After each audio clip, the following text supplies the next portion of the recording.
افلا يتدبرون القرآن ام على قلوب اقفالها.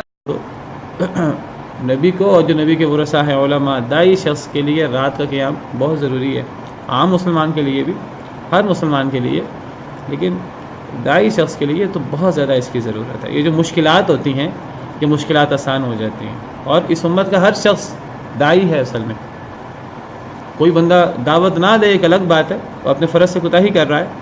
کنتم خیر امۃ اخرجت للناس تأمرون بالمعروف وتنہون عن المنکر. تم بہترین امت ہو جو لوگوں کے لیے نکالی گئی ہے، لوگوں کے لیے پیدا کی گئی ہے، اپنے لیے نہیں.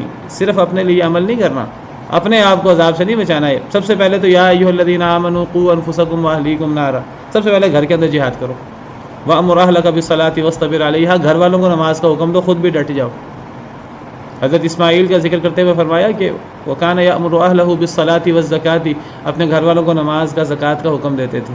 سب سے پہلے گھر والوں کو دین بتانا، پھر محلے والوں کو، پھر آہستہ آہستہ دائرہ کار پھیلتا جائے گا. تو جب یہ کنتم خیر امۃ اخرجت للناس، تم بہترین امت ہو جو لوگوں کے لیے نکالی گئی ہے، تم نے لوگوں کو دین بتانا ہے. ہاں پہلے عمل کرو گے تو لوگوں کو بتاؤ گے. یہ ممکن نہیں ہے انسان خود عمل نہ کرے اور لوگوں کو بتائے، نہ اس کی بات میں اثر ہوگا. اور یہ تو اللہ معاف کرے یہودیوں کا طریقہ ہے، اتأمرون الناس بالبر وتنسون انفسکم، لوگوں کو نیکی کا حکم دیتے ہو، خود بھول جاتے ہو. پہلے خود عمل کرو پھر لوگوں کو بتاؤ.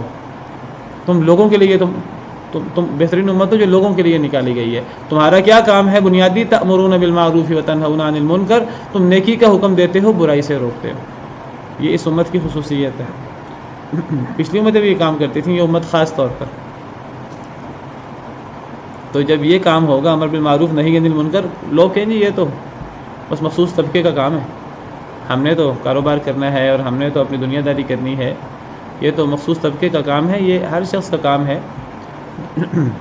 پہلے علم حاصل کرے، پھر خود بھی عمل کرے، دوسروں کو بھی بتائے. جب بھی وہ یہ کام کرے گا تو یہ کام مشکل ہوگا. جب مشکل کام ہوگا تو اس مشکل کام کی آسانی کے لیے اللہ نے حل بھی بتایا ہے، وہ حل ہے رات کا قیام. تو یہ إن هذا القرآن يهدي للتي هي أقوم ويبشر المؤمنين الذين يعملون الصالحات أن لهم أجرا كبيرا.